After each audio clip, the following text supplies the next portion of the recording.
everyone, and welcome to Hit and Hustle from irishsportsdaily.com. I am your host, Greg Flamong, and with me, as always, is Jamie Ueyama, Mr. Jamie University. It is Tuesday, April 30th. It's Dallas Golden commits to Notre Dame show. If you've been listening to our show for any amount of time, you know I've been looking forward to this. I think he is the best player in Notre Dame's class. Regardless of who they sign or get committed from this point forward. I think he's a great player. We're going to talk about him and the impact of adding him to the class on the show. Basically, ever since on the ISD chat, whenever we kind of talk about recruiting and where things are, just kind of throwing things around amongst each other, all I really contribute is where is Dallas Golden and when is he committing to Notre Dame? And so he has done so. We're going to talk about it. Very big addition to Notre Dame recruiting class in 2025. We'll talk about the rest of the 2025 class, where things are, who else they're looking to add, and some of the guys that are going to be tracking throughout the summer, coming on summer visits. I see Talon Taylor, wide receiver, just set official visit for Notre Dame. For I believe it's July. Did I get that right? I think it's July 14th, or maybe it's June. No, I think it's June. June 14th. Talon Taylor is going to be on campus, so that's a big one for Notre Dame. We're going to be tracking that, and then we're going to open up a little bit NFL draft stuff, find out where everyone went, and talk about those situations. So thank you everyone for tuning in. If you like what you hear today and you haven't done so already, please subscribe to this channel. Please like this video. Please hit the notification bell so you know whenever it is we are going live. Links to the podcast are going to be in the description below, as always. And we want to thank one of our sponsors who's always supporting us and bringing you this program, which is ESQ Clothing, which is founded by Notre Dame alum Ga Wang. You've seen ESQ on all your favorite Notre Dame players and coaches with over a decade of bringing the best custom clothing available. ESQ will help you look and feel your best in 2024. From a perfect fitting suit or sport coat, shirt or bomber jacket, or the perfect tuxedo for wedding season, check out Ga's amazing work at esqclothing.com. Book an appointment to upgrade your wardrobe today. Mention ISD and get 10% off your entire purchase.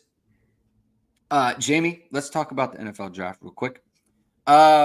Joe Alt goes 5 to the Chargers. I think that's a nice result for him. I saw him as high as 5, I think it was, and as low as 8. So that was kind of his range. Goes to the Chargers. Jim Harbaugh hitting everyone in the fields, talking about offensive linemen as weapons. Jamie, which that's a great quote. Credit to him. It's a great quote. Why don't you add weapons? We did add a weapon in the offensive line. Good landing spot for him. Blake Fisher goes 59 to the Texans. Jamie, I want to talk about a little bit about Blake Fisher in terms of how you feel about how this worked out for him. Obviously, going second round, I think that's a good result in terms of when he came out. I think a lot of people were thinking, man, is he third, fourth round?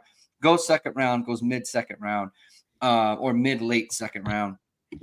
Kind of he's taken the Aaron Banks track, and obviously that's worked out really well for Aaron Banks, who is now kind of a starter for the San Francisco 49ers. Probably looks to get a really nice draft pick there. He ends up with the Houston Texans, up-and-coming franchise. How do you kind of evaluate things for Blake Fisher in terms of his decision and what could have been and where he ended up? Yeah, I think it worked out great for him. Really, he could have come back and been a first-round pick. I think that was definitely on the table for him. I mean, he didn't put out the best tape this year. Obviously, comparatively to Alt, he wasn't close to Alt as a prospect. But I think part of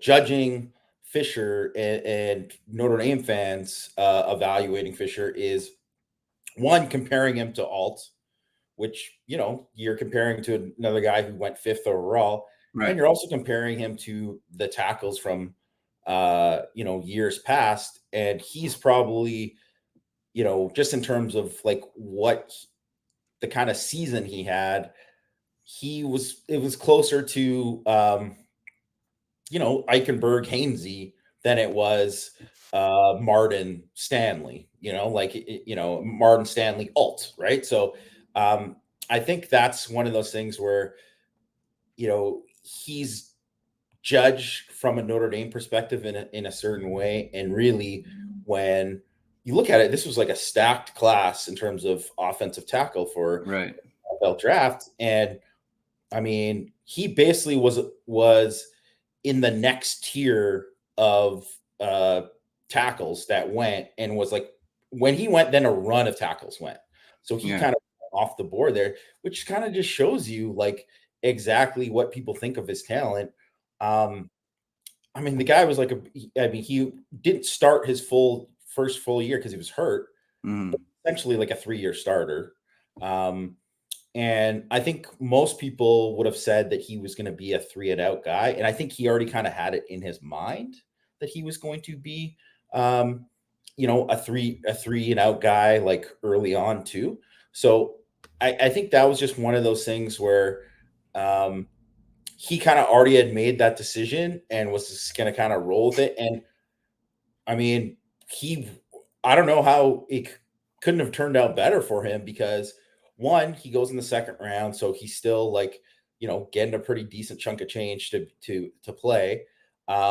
He's going to a great situation in Houston where he doesn't have to play right away, right? They got 2 really good starting tackles in front of him. And their GM talked about how, you can't have too many tackles, so probably he will get a chance to maybe even play a bit this year.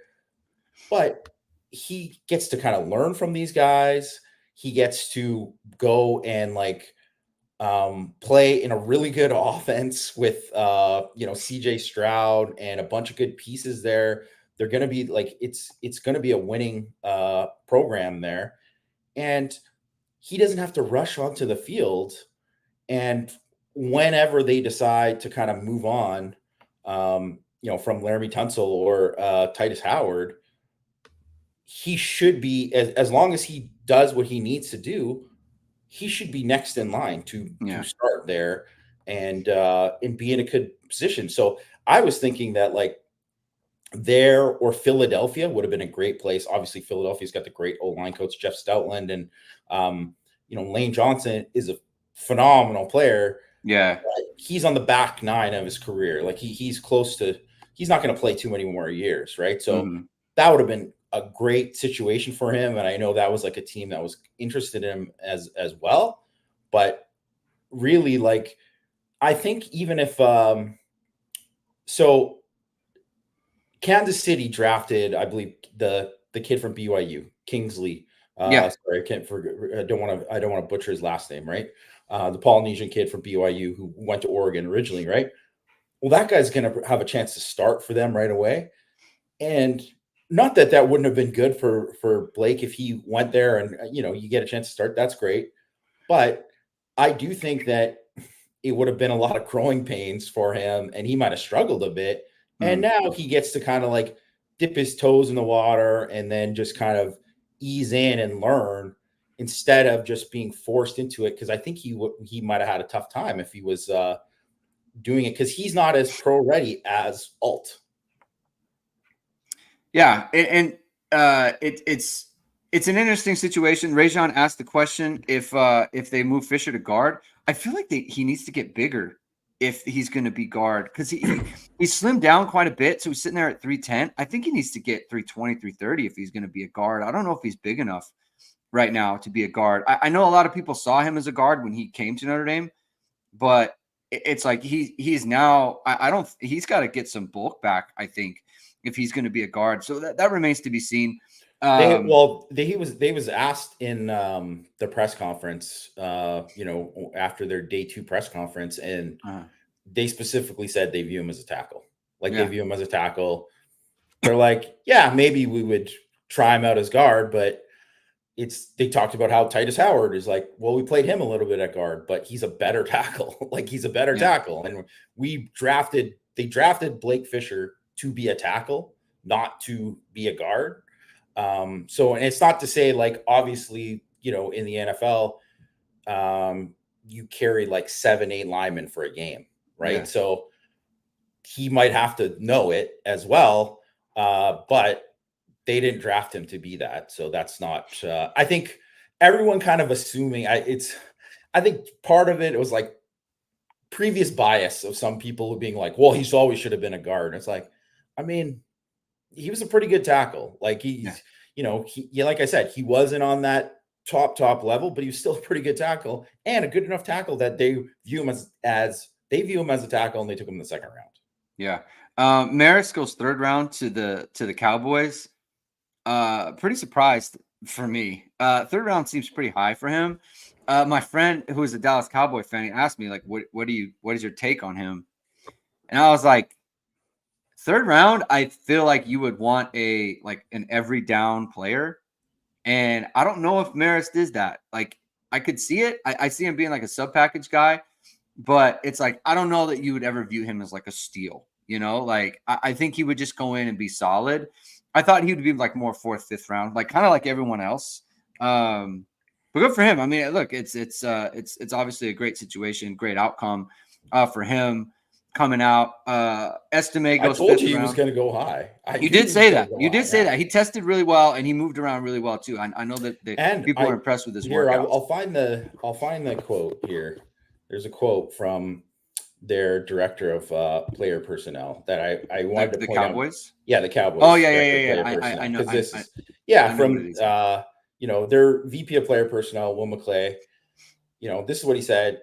He's a linebacker that can rush, that can play stack, that can play on special teams. He has 34-inch arms. I told you, he's got like freakishly long arms. He's got longer arms than most edges. And the thing, he's got like offensive tackle, long arms. Mm-hmm. Adding that multiplicity into our defense and what Zimmer wanted from that specific position. You see those things for the guy, and he does it at Notre Dame, plays over the field, he can drop it to coverage. The multiplicity, number of things he can do at a high level is attractive. And I think that's just like one of those things. That's the NFL these days, right? They want, especially too, even if he's not a starter, it's like, okay, well, he can come in and do this thing. He can do this job. He can do that job, plus special teams and all that kind of stuff. And that's just kind of that's how defense is viewed. Look at how his main value to Notre Dame's defense last year was his ability to do different things. Right. And I think that's the main reason why he went so high. I mean, in addition to being long and whatever, right? But like, I think that's the main thing, because no one would watch the game and just say, as like a pure linebacker, no one would watch JD Bertrand and Marist Liufau and say like, Marist is the better linebacker, like just straight pure linebacker. Mm-hmm. I don't think anyone would say that, but you look at, well, he can do this, he can do that, blah, blah, blah. And that's why Bertrand, and I mean, he's smaller too, but like, that's why Bertrand is a 5th round pick. And that's why Marist, and maybe it was only Dallas that viewed him as that, but I mean, and Zimmer talked about too, how like his knowledge of the defense, and they ran a pro scheme. He knew everyone's job and all that kind of stuff. And I think that is kind of the thing that's huge. That's really, really huge, especially for linebackers. Like, you can't be see ball, get ball in the NFL. You have to be really smart and be able to learn the defense. And I think that, and then also too, even though it wasn't mentioned, but like, I don't know if anyone watched, anyone who's watched Hard Knocks over the years, and Mike Zimmer's been on it a couple times, once when I think when he was Dallas's DC, and then also when he was Cincinnati's DC. Mm-hmm. And he is a guy who likes physicality. Like, he likes the violence, and Marist is a violent player. He's a guy he's going to try to, take your head off. And I think that helps a lot too. Yeah. I'll tell you what also helps in terms of Notre Dame is like kind of recruiting, like bring it back to recruiting. Before the draft, before the first round, they're talking about Caleb Williams, and Dan Orlovsky's up there talking about how Al Golden is bringing like a Notre Dame concept, Notre Dame schemes, Notre Dame coverages, Notre Dame blitzes, or NFL blitzes, NFL coverages, NFL schemes, NFL game plans, and what they did to Caleb Williams, who was the number 1 pick in the draft. And it's just like, What is there a better, like, do high school players watch the draft, Jamie? You know, like of course they do. And then Ryan Clark is sitting next to him, whose son is at Notre Dame to I don't think play they for watched Al the Golden. I don't think they watched the draft, but they watched clips. Right. And that got And there's clipped clips out.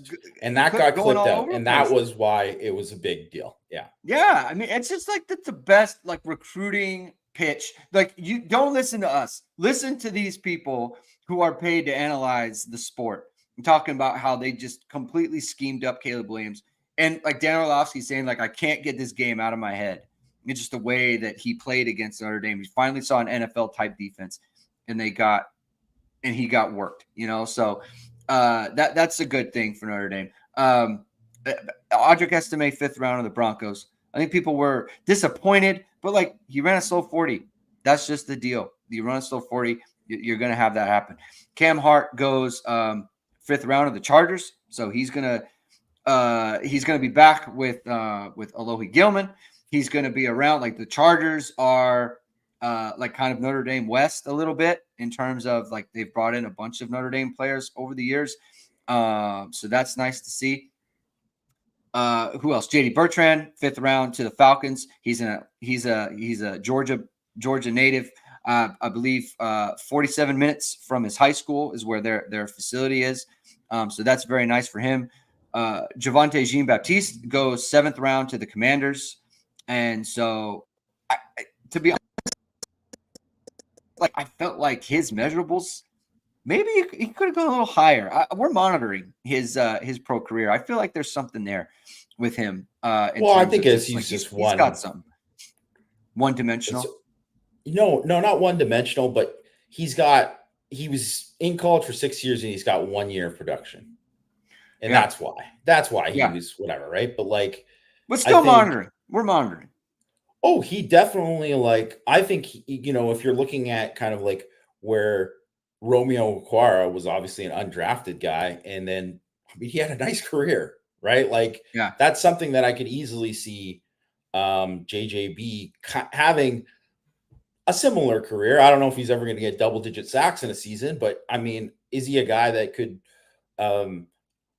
where you look at, say, like Khalid Kareem has obviously hung around and he's played in the NFL for all these years, but he's kind of been in and off rosters. Didn't really get he didn't get to like that big second contract or anything, or even a kind of a significant second contract. And I think JJB, it's potential. Like, I think he would have a chance to make the team. Like, and and a lot of 7th round picks don't make the team. Yeah, I think. I mean, look, you have a trait that's rushing the passer. It bodes well for your NFL future. Let's get to the super chat from Brian Chesenak, kind of shifting gears a little bit. The Marcus Freeman isn't recruiting better than Kelly Era crowd is very quiet these days. Where did they go? Thank you both. Always great work. I mean, I think a lot of people would look at the recruiting rankings this year in terms of, they have 20 commitments now. And there's another question about that. We'll get to that in a second. They have 20 commitments now. They're the number 1 class just based on the number of commitments that they have. That's going to fall. They don't have any 5 stars, technically. But like I said it after the spring game, like, if you look at the roster and you look at the talent they've accumulated, guys that we are excited about, that's why I feel like the recruiting rankings piece is a little bit like, it's I said earlier in the offseason, like, it's a sham. Like, it doesn't, and I don't mean it's a sham. It just doesn't really matter. Like, look at the way the roster's constructed. Look at how the team is built, and then go from there in terms of how he recruits and how he builds his program and how he builds out his roster. Like, to me, that is kind of the telltale sign, less so the recruiting rankings piece, because we're about to talk about Dallas Golden. He's rated below Ivan Taylor. He's rated below Mark Zackery on 247 composite. He's rated below these players. He's Notre Dame's best player, in my opinion. I don't care where he's ranked. Doesn't matter. He is Notre Dame's best player in the class, and he will be. And so the fact that he's not a 5-star, he's a 5-star player for me. So that's kind of how I look at it. But do you have a comment from any of what I just said or from what Brian's comment here? Well, yeah, I mean, there was one guy who was always in here all the time that we had to ban from the chat because he just was always complaining about recruiting no matter what Notre Dame was doing. So, that's why it's a little bit quieter in this chat. But I mean, you know what? Here's the thing is that things are so fluid that so Notre Dame goes on a roll right now where Notre Dame is in terms of who they're going to the guys that are, that we're going to talk about. Pretty much all of these guys are like top 100, top 200 level prospects, like, pretty high 4-star kids. So when you're adding that, you can pick and choose and say like, well, where's the 5 stars, or where's this, whatever. You can complain about that, but I don't know. Like, I just think it's like one of those things that it's like, if you actually objectively look at where they've been in terms of like just the average star ranking, the number of blue chips they've signed, like the blue chip ratio or whatever that they've signed since Marcus Freeman took over, it's improved. Like, it's improved like pretty significantly into like better than at any point that it's been during the whole entire Brian Kelly era, right? And you can definitely say like, and I will say that you need to land more of the top guys. It's for sure. Like that's a thing. You do need to land more, like, because that was always the thing when I remember that this is just one of these, it's definitely always happens, right? But like whenever there's a new coach and then he has that one recruiting class where it's like, oh my gosh, this is the way it's going to be. So BK had the class and a little bit of the 2013 class, but really that 2011 class, because it had Lynch and Tuitt and Ishak Williams. And people were like, this is how he's recruiting? Like, I remember like Stuart Mandel and all these national writers wrote about like Notre Dame's recruiting this way on the D line now. Like, look out, right? Like, this is it did keep up like that. Like it did not, right? It actually, like, and it's not like they haven't landed good defensive linemen since then, but they dipped down quite significantly after that. They've never even landed it close to having those 3 guys in terms of where they were ranked in a class before, right? So, or since then. And so I think there is a kind of thing where you want to say, like, it'd be nice if they landed more Tuitts, if they landed a couple more Tuitts in the class, and you weren't, if you said like Bryce Young became what he became as he rose up the rankings and proved like this was a great evaluation, all that kind of stuff. And then you have KVA, but you also had a Tuitt type in that class too, or whatever, right? Like, that's, I think, one thing you could say that's a valid criticism. But to say that it's not measuring up to Brian Kelly is just like, you weren't paying attention to what was going on during the Brian Kelly era. If that's the case. If you're only looking at rankings and ratings, that is a faulty way to do it, in my opinion. So I just think if you have to look at the entire way, like the portal, you have to look at all that stuff, right? Like that all matters, and I think he's done a very good job with that. Sorry, I just read Bernie's comment and I just don't put it up, but I just was like, Bernie, this guy's just great. This guy loves the Kool-Aid. He loves it. I want to shout out Greg Butler. Says first time watching, usually listen to the podcast on the ride home to and from work. Appreciate you being here, Greg. We love the Gregs. We love anytime there's a Greg in here, and we appreciate your viewership. All right, I'm going to start off. The Dallas Golden commits to Notre Dame celebration. And there's some other questions in here. I'm going to get to them. So if you ask a question, don't worry. We will get to that. From Vamos, Irish, Oscar. Thank you, Oscar. Who will be more valuable to Notre Dame long-term? Dallas Golden or Deuce Knight? Jamie, what say you? I mean, I don't know. I think one of those things, first of all, it's like a fun kind of question to answer, but I hate these kind of questions because it's just like, I really don't know. I'm not a crystal ball reader. I don't know that. He's not a crystal ball guy. yeah, I don't know, what's going to happen with them. I would say if I'm just talking about their ceilings, I think Deuce's ceiling is higher than anyone else in the class. So that's the thing. And I mean, I would put Dallas Golden right behind him, but I would say, and that's how I actually have it ranked too. But yeah, I mean, Dallas Golden is exceptional. I mean, I think we've really kind of established that. Yeah, I'm willing to. I'm going to say Dallas is, and I'll tell you why. Of course, I'm going to tell you why. It's a podcast. This is where we talk about things. So Deuce is great, right? He's good. He's got the ceiling. You see the clips in the 7-on-7, tremendous, right? Like some of these throws, it's like, man, that's a good throw. I don't care if it's in shorts and a t-shirt or whatever it might be. Like that's good stuff, right? Like this is no slight on Deuce Knight, okay? It isn't. Dallas Golden is, but Notre Dame already has CJ Carr. They have Kenny Minchie. They have quarterbacks who can attract. They have quarterbacks who can attract wide receivers. Tony Ventitelli says Deuce, he is attracting other elite players with him. 100%. Like that's true. But they have players who can do that as well, right? And I believe that Dallas Golden is a guy that Notre Dame just hasn't gotten. And that's why I think he's a bigger impact, because you need guys like this to see themselves coming to Notre Dame. Notre Dame has quarterbacks who see themselves coming to Notre Dame. CJ Carr did it, right? Kenny Minchie did it. Deuce Knight did it, right? These are highly ranked players. But like the Deuce Knight, the Dallas Goldens, I mean, look at this. He's running goal line wildcat quarterback, creating explosives out of goal line, people in the box, making someone miss in the hole and taking it to the house at 80 plus yards.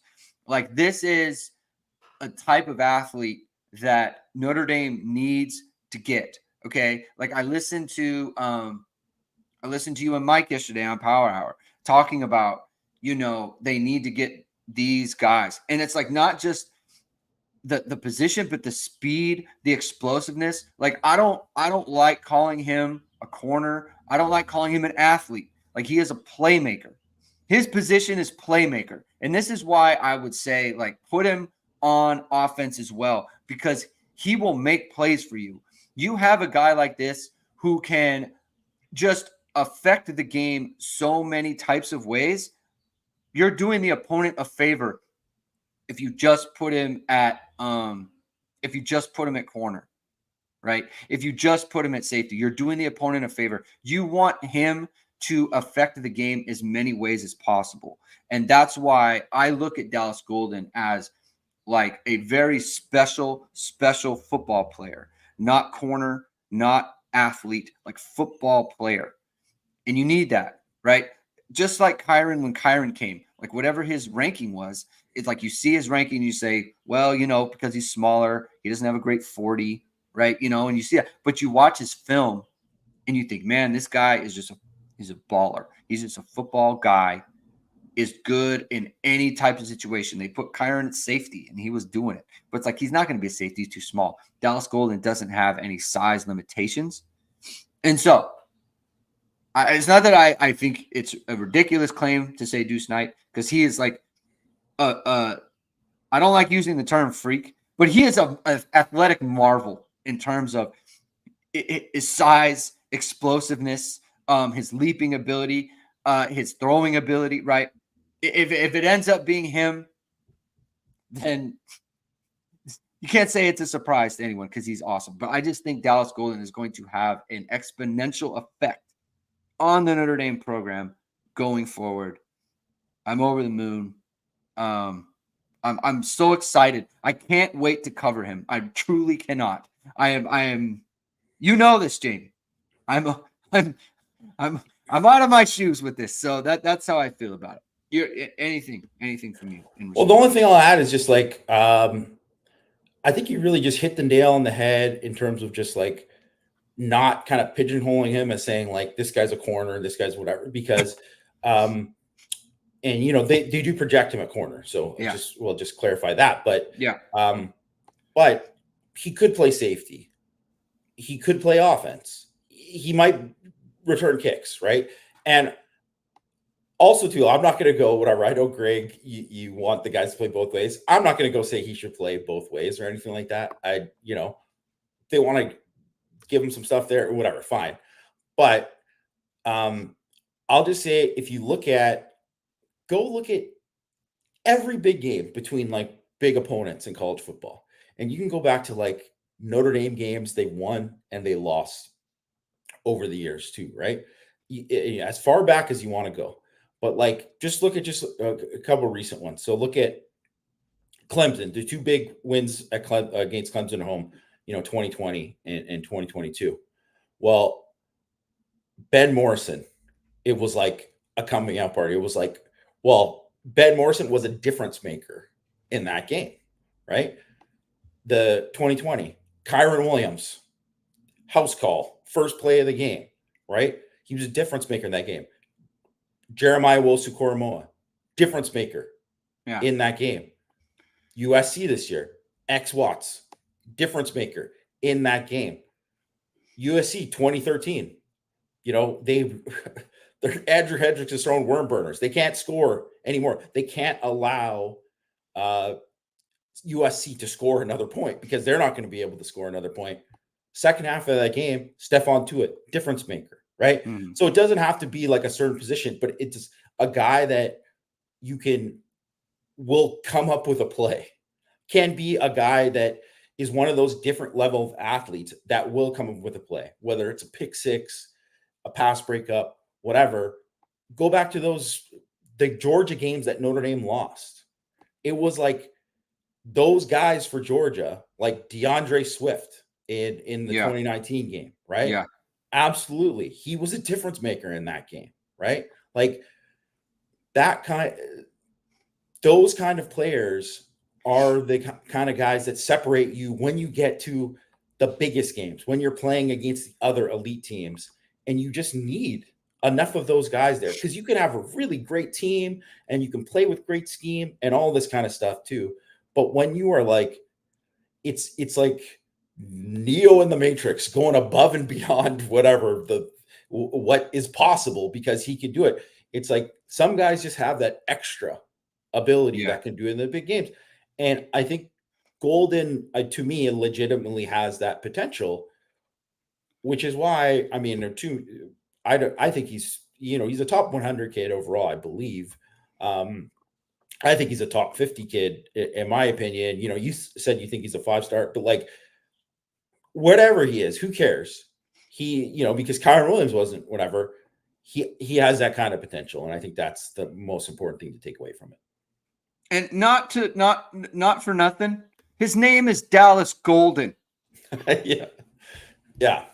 It's an incredible name. Like, has there ever been a bad Golden at Notre Dame? Al Golden, a Golden Tate.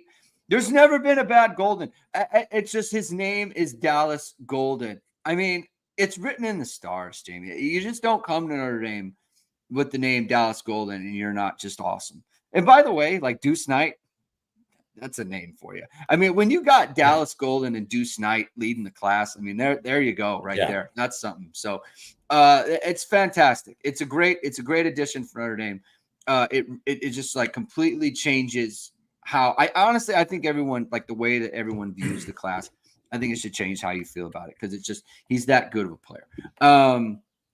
Looking at 2025, is Notre Dame's approach to filling the majority of classes so early different, better than Mac Brown's Texas teams? He believes it is. So Notre Dame has 20 commitments so far. That we haven't even gotten the summer of the signing period. Right now, it's a little bit different when the signing period used to be in February, right? So it's obviously brought up to December. But we haven't even gotten to summer officials yet, and Notre Dame's at 20. What do you make of this? I haven't really thought too much about it because to me it's just Notre Dame has always trended this way in terms of getting early commitments in the last few cycles specifically. But do you make anything of this? Do you think anything about this? Yeah, no, I think it's interesting and it's good. It's a great question to bring up. Yeah. Mick G, the director of Charlie's Angels Full Throttle, Mick G. Wonder if it's the same guy. But what Mac Brown did, I think there was like a lot there where, especially with Texas, is like there was kind of like a lot of like meat on the bone left there for them that they, you know, they left out there for other people to pick at and Yeah. to take away from Texas. And that was the problem, was that he like filled up with like 20 guys when it was like way early, compared to it is. And now recruiting moves so much faster now. Like 2026, they've already, like, I don't know what it is, what the offer number is off the top of my head, but it's like 150 or something like that. It's very high right now, right? It's well over 100 Yeah. for how many guys they've offered in 2026. And that's just the pace of recruiting now. And even though some of these other teams don't have as many. And I would think, like, I do think this cycle, I think they added maybe a few guys a little bit too early. And I would say, like, they could have been a bit more patient in certain respects. But I do think there is something to, when it comes to Notre Dame specifically, about finding guys who are a fit at Notre Dame, academically and kind of culturally, because that's a lot harder than a Texas, or, pick another big time top tier program state school, right? Like it's a completely different beast. So I think that's something to kind of like keep in mind with it, is like they have to really get after guys early and kind of establish that. Because if they aren't finding those guys early, then all of a sudden, like, you might lose somebody that could have been a great fit for Notre Dame. So you have to identify that very, very early on in the process. And I would also say too, look at all the guys they kind of like have left, that they're still going after. They're still going after a lot of big time guys. So I wouldn't say it's like, it's not apples to apples. This is what I would say. Yeah, it's not apples to apples, but it's serving kind of the same purpose. I think it's a little bit different too. It's like, it's just like take everyone from Texas, right? Like just completely try to close down the state, right? And I think Notre Dame's in a different situation. But like you said, it's a good point about identifying your culture fits right away and then going in on that. It's very important for Notre Dame. I think Notre Dame has to think about it differently than every other program does. Even when it comes to the portal, like, and this is where I think the NIL stuff comes in, right? Like, Notre Dame cannot be a school where a team or a player is like, you know what? I wasn't going to come to Notre Dame, but they offered me a bag. And so now it's like, I kind of like, they're going to be the highest bidder. Notre Dame can't be that, and they don't want to be that. Like, I think that's where the NIL stuff, where other schools can be a factor simply because of NIL, Notre Dame cannot be that, right? And so that's where, like, it goes into your culture conversation, Jamie, where I think Notre Dame is again competitive in the NIL space, for lack of a better way to put it, but they're not going to be that school where it's like, Jeremiah Smith, who's at Ohio State now. It's like, I'm not really into Notre Dame, but they offered me $3 million, right? Like, so then now I have to kick them. Notre Dame's not going to do that. They're never going to do that. But I think they'll be fine in the NIL space. I don't have a problem with Notre Dame's NIL operation. That's just a fact. It's just a fact of life. A lot of talk in the chat right now about Mark Zackery. He's retweeting things about a decision coming soon for him. Things seem to be coming to a head for him. I believe we like where Notre Dame stands at the moment. Would be a huge pickup, Jamie. I think it would kind of shut down the Notre Dame corner class. As far as, obviously they like Dallas Golden at corner, Mark Zackery at corner. You got Cree Thomas at corner as well. So I believe that would end things. Top 100 recruit per 247. Jamie, obviously we think this is a pretty big deal for Notre Dame should they land him. Yeah, no, it's a huge deal. And I think essentially like they could get another corner after him, but if they wanted to, they could probably shut it down, depending on how they Yeah. feel like with Cree Thomas. And like obviously he can play corner. Do they want him at safety? He's a guy like here, you see him playing off coverage right here. Breaking on the football, great play on the football there. He's got ball skills. Yeah. He's a basketball player, really, really good basketball player. Love that he's a basketball player, by the way. Really, really Love good that. basketball player. Big time hops. He could dunk, and he's not a big guy, right? Like no, he's not. That's the one thing too. He's not like a 6'1", 6'2" guy, right? Like he's probably like 5'11", 5'10" and a half, but he's got all these other traits that you're looking for. Is a guy who can play press man. You see him playing off. Is a guy who will come up and smack you as a tackler too, and finds the football. Ball production. I think ball production is always big because if guys have trouble finding the football in coverage, just at any point, it's very hard to say like, okay, all of a sudden this guy is going to make a ton of plays on the ball at the college level when things get much, much harder.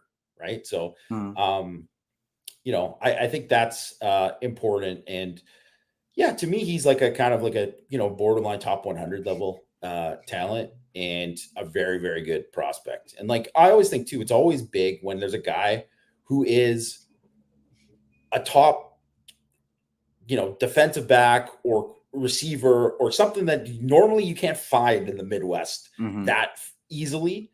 And when you can sign a guy from the Midwest, like a Zackery who's at his level, I think that's huge. Yeah, he's from Indiana, by the way. Sorry, you went. Yes, to Ben Davis. Yeah, Ben Davis High School. So I love the fact that he's a basketball player. I love the just the kind of the able to operate in space, right? Like short area quickness stuff. Like you need that in basketball, and obviously the hops, like the boosties, is what we used to call it in my day, Jamie, when you could really jump. So he would be like a great addition to Notre Dame, and like. Talk about like the cornerback recruiting, defensive back recruiting, just absolutely. You have two corners in the top 100. You have Ivan Taylor, who's the top 50 caliber safety right now for Notre Dame. Like that, like Notre Dame defensive back recruiting is like, we talk about wide receivers and where things are with them and needing to get needing to get that up to speed in terms of nationally. You guys talked about it on Power Hour. You need to get some wide receivers into the draft. The defensive back situation for Notre Dame is as good as it's been since the 90s, like since those Holtz days when you had Todd Light and Bobby Taylor and Jeff Burris and guys like that, right? Like just churning out NFL type, like really highly rated quality recruits, athletes like that. It's a really good situation. You got to feel good about that. So we're going to be monitoring. I did say boosties. That's what we used to say. And when I was, this got to be like a Cali thing or something. Yeah, I've never heard like, boosties in my life. Oh yeah, no, he's got boosties. He's got that guy's got boosties. That's what we called it hops.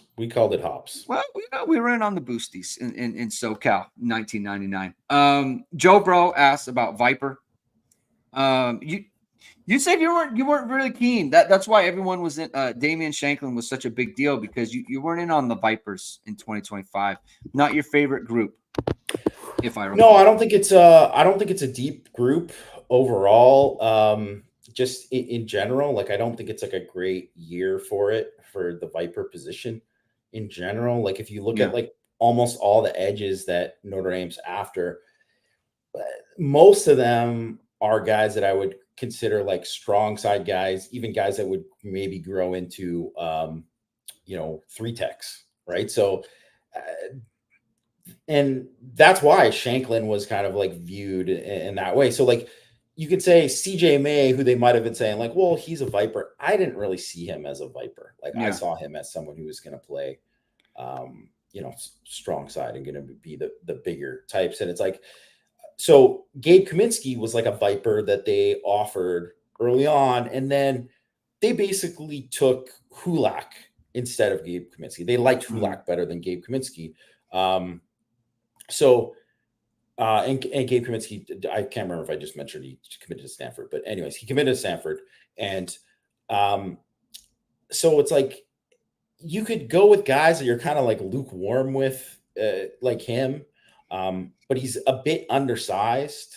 I think he's not a bad prospect, but he's not like as long as you want, and doesn't have the frame of some of these other guys.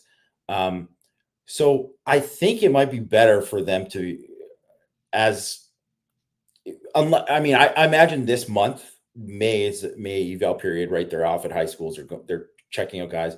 Imagine how Washington's going to check out a bunch of guys. Maybe Al Golden too. Who knows, right? Other guys on the staff as well are going to check out, potential Vyper targets. So they might be able to find somebody, but I think like Hulak, maybe Kia, who they already have committed in the class too, and Madame Ferrermo, who is kind of that, Marist kind of, multiplicity guy who was a safety. Then he played linebacker, but he can line up off the edge. He's already 230 pounds. Like him and Hulak are both already 230 pounds, right? So they're big boys, right? So yeah. I think that might be the kind of way to go with it, because I just don't see a lot of guys that they're going to get in on. And even the guys that they kind of like were interested in, that they had offered, in addition to the guys they already have in the class, right? So like Kinenbong, who committed to Georgia, and, what's his face? Javion Campbell, right? The other guy. Those are like, they're going to be interior guys, right? They're going to be interior guys. So it's just not a great year for it. And unfortunately, that's just like, when it happens that way, it's maybe you have to look at guys that are more projectable, but also in terms of where they're looking at for depth there and all that. It is a spot in the portal where you can find pass rush in the portal. Like in the last 3 years, teams have found it. Notre Dame has found it, right? They found it with JJB and RJ Oben. Yes. They didn't get a specific, the last 2 cycles. And they didn't get a specific Vyper types, but there are Vyper types out there. There's definitely been Vyper types out there that a bunch of schools have landed, and grad transfers too, not just, undergrad guys too. So I think I wouldn't freak out about it at this point. We'll see what kind of happens after this May eval period and where they're going. But it's not even anything to worry about. I think next year it's more of like going forward, because this is the thing, is that you could say, oh, they have Boubacar Traore next year, and they should have either Tui Halamaka or one of these other guys that they can play there as a backup there or whatever. But it's about like, you don't want to be like, all of a sudden, imagine Traore has an awesome year this year and then he has a great year the next year. Well, then it's like, well, who's next in line? Like, and now they need Logan Thomas. It's a bit like Logan Thomas, obviously hurt in the spring. He needs to be somebody, right? He can't be a miss because of where they're at. So all that kind of stuff, it can get you quick. It can get you so quick. And that really happened a lot in the Brian Kelly era. And it hasn't happened really that much they've done a good job, I think, at addressing kind of like needs in terms of portal stuff in the last couple years to kind of make that not happen, but it can happen quickly. So they got to be on top of it. Yeah. And there's also the possibility of like, look, I feel like every cycle there's a guy who shows up like in October, kind of September, October, November. It's like, oh, they're looking at this guy at Vyper. He has a good senior year. And we don't know who that person is right now. And it's not always Vyper, but like Audric Estimè was late, right? Like he was a guy who kind of showed up. It's like in December, basically, where it was like, never heard of him. He was committed to Michigan State. And so he goes, he comes to Notre Dame, obviously he ends up there. And so maybe those guys haven't been seen yet. They need to get film out there. And if they do need to get film out there, and they need to get good film out there, then hopefully they are hitting up VSRmediacompany.com. Founded by Notre Dame football pregame host and Emmy Award-winning anchor Vahid Sadrazadeh, VSR Media provides professional and cinematic video and photo Whether you're looking for a collegiate or pro level highlight reel, have a personal story to tell, or are aiming to diversify and grow your business, VSR Media specializes in short and long form video storytelling, social media management, and website design. VSR Media also captures professional headshots, senior and sports photos. Contact them at vsrmediacompany.com. Mention Irish Sports Daily to receive 20% off your first project. Visit them online or give them a call at 574-800-9106. Wide receiver, Jamie.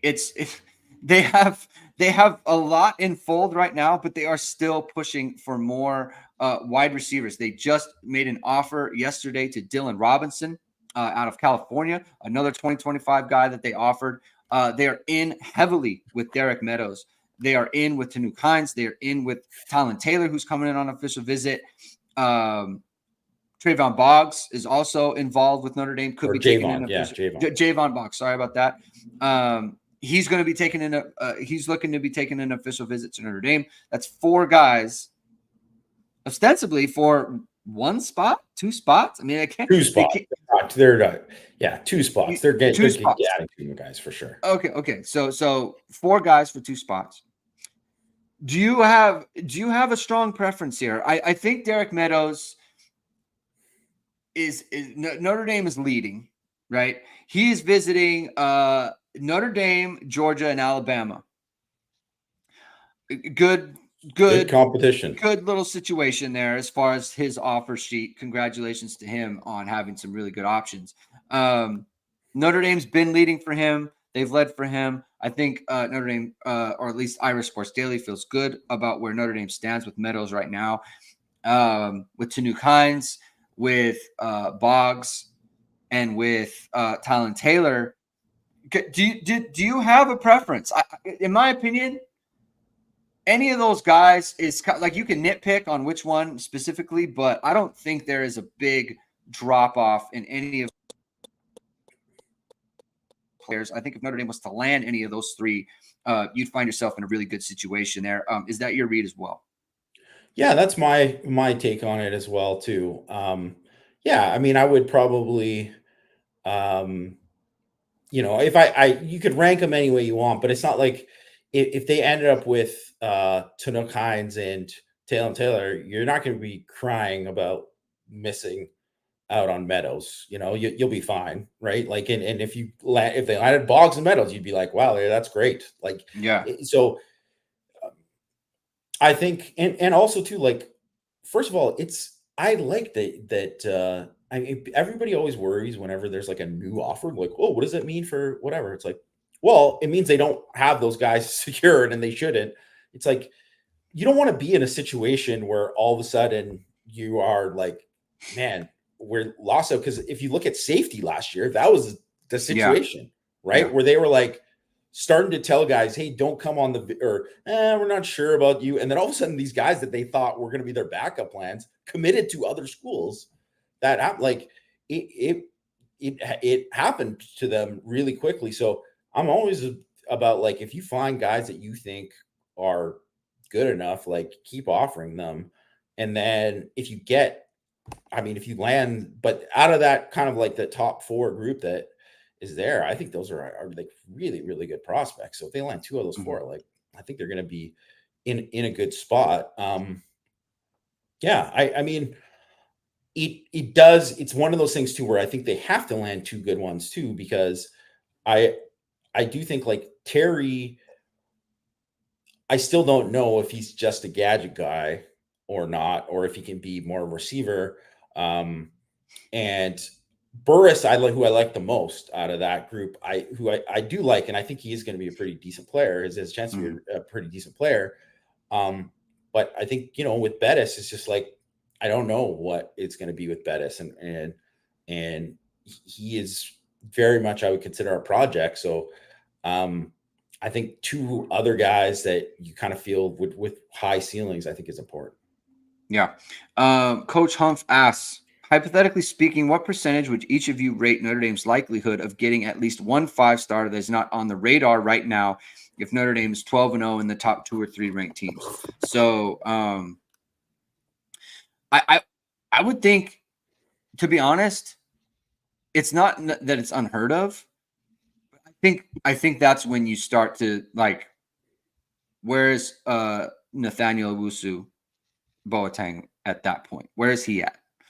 The line I'm the off the 5-star lineman. I just totally blanked on his name right now. I had it on. Josh Petty? I had it. Josh Petty. Like, where is he at that point? Because right now, I think we're just at like, are they gonna like come back? Like, are they going to actually make Notre Dame a real player?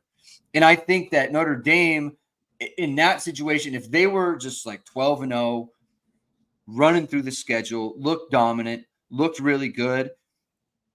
So they are not like off the radar guys, but they're on the radar guys who are like very much like monitoring, but like not really a thing right now. Like I don't know that how much Notre Dame is the thing with those guys. Have to get them back on campus. Like, do they find a way? I don't know, they wouldn't be 12-0, but like in November, do they find a way to be like, you know what? Notre Dame's 10-0 right now, and they're rocking. I need to check them out. I need to get on an official visit to Notre Dame. Like, that's the kind of thing where I could see that happening. Where are you at with this? Yeah, I would give it a pretty low percentage that it would happen. Just it's not something that has traditionally happened.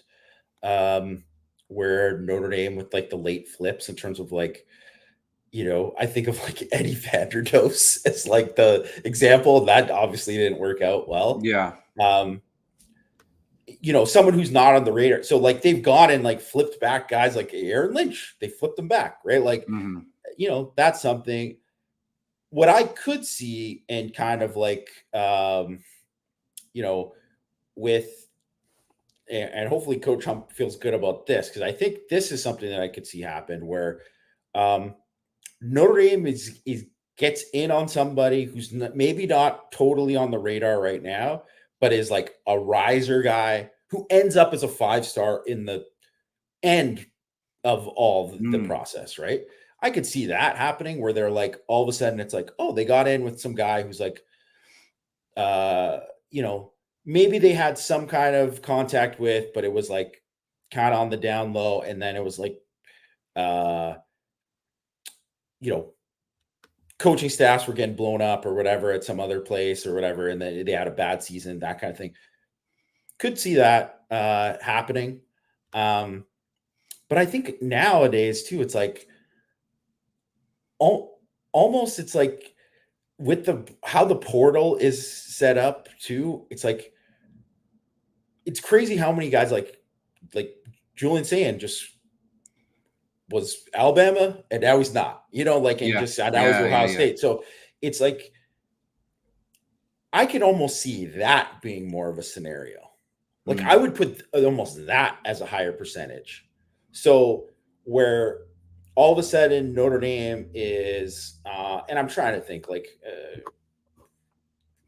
whatever. I don't even know a name because I guess it's not on the radar, right? So, but just say there's somebody out there, an offensive tackle, a wide receiver, whatever, blah, blah, blah, right? Like that, Notre Dame maybe like they had a cursory interest in Notre Dame, but nothing ever came of it. And then all of a sudden through some kind of connection, and then, Kirby Smart goes to the NFL or whatever, right? Something happens there with some school. And then all of a sudden that opens up. Like I could see that happening. Like I could see that happening because at that point too, if that guy could already get into Notre Dame, that is something. It's not like it's not a transfer, a 1 year they was already out of school. It's like this person could get into Notre Dame. So that I think was, I mean, not I wouldn't give it a high percentage, but it's a better percentage than just like all of a sudden flipping a guy out of nowhere. Because even if you look at like a Teo, as a kind of a guy they got on signing day or whatever, that wasn't out of nowhere. Like that was a lot of work put into. They were on him, yeah. It's really hard to just get that out of nowhere kind of thing for Notre Dame, and it's hard for any school, but especially for Notre Dame because it's just different, and you got to want different. And if they don't, and chances are, if they didn't visit Notre Dame already, they probably aren't interested in different, So yeah, that's why it would be tough. Yeah, like that's what I was talking about. Like you have to be an like a super. I'm coming there because of the bag. And Notre Dame's not going to do that. That's just not their deal. Jalen G asked about Montre Miller. Got a portal offer from Notre Dame, defensive back, previously at Kent State, 21 and 22. Some really nice production at Kent State at 21 and 22. Transferred to West Virginia. Don't believe played for them. He was in one game, then he got hurt. He got hurt. Okay, so he got hurt, entered the portal again, and now Notre Dame's offered him. We know they're looking at a defensive back from Rice, so they are in the market for a fourth or fifth guy, right? It seems to kind of replace Clarence Lewis on that front. This offer just came through. Do you have any thoughts on Montre Miller? It seems kind of smallish, but yeah, he's small. Nice little athlete. Only played outside corner. So one of those guys too, where maybe they want to give him a shot at like nickel or whatever, but he hasn't played nickel. So we'll see. But like you said, he had good production the 2 years at Kent State as his 2 years as a full-time starter there. 6 picks in the 2 years. A double-digit havoc plays both of those seasons. Was a guy who had Power 5 offers last year. Right away, yeah, like you said, he's not going to be considering to play over. He's not going to be a guy to start. I wouldn't look at it that way. He's kind of a depth guy is the way that I would kind of look at it. But as a depth guy, you're not that far away from playing, really. It could happen. And I don't know what the circumstances about him leaving West Virginia are, or whether he got pushed out or he's just kind of looking for something else or whatever. But I don't know. I haven't watched his film, so I can't really give too much insight on him. I will say he's a verified athlete. Like he jumped 34.3 inches in high school. Ran a 4.55 in high school. Yeah, that's good for high school. That's legit. That's legit. That's good. Yeah. So, athletically, I think he's not going to come in and just you're not looking at that kind of thing where he's like, man, he won't even be able to hang, right? So, to me as a depth guy, personally too, I think because if you're looking at him, as Jalen G said, he's 7th year, right? He's a 7th year guy. So he's a 7th year, but also too, he has 2 years of play over the kid from Rice who's got 1 year of play, basically. And the other thing is that Kent State is they actually have film. They played a lot of Power 5 teams. Like they played a lot of Power 5 teams. Like they played Washington, Oklahoma, and Georgia in 2022. Like that's tape you can watch, right? Like they played A&M, Iowa, and Maryland the year before. Like, so you can watch them against legit some competition. real teams. Yeah. Yeah. And then you can see whether or not this guy can actually play or not. So at this level. So I think it is one of those things where it's like, it is kind of sneaky important for them to get a depth guy there. So we'll see. It'd be like if KJ Wallace wanted to come back, so they're kind of that caliber of player, right? And KJ Wallace has played a lot of snaps now. So there's something there. We're monitoring Tyler Borgman, UCLA left tackle. Bruno Fina is in the portal. Started at left tackle for UCLA last year.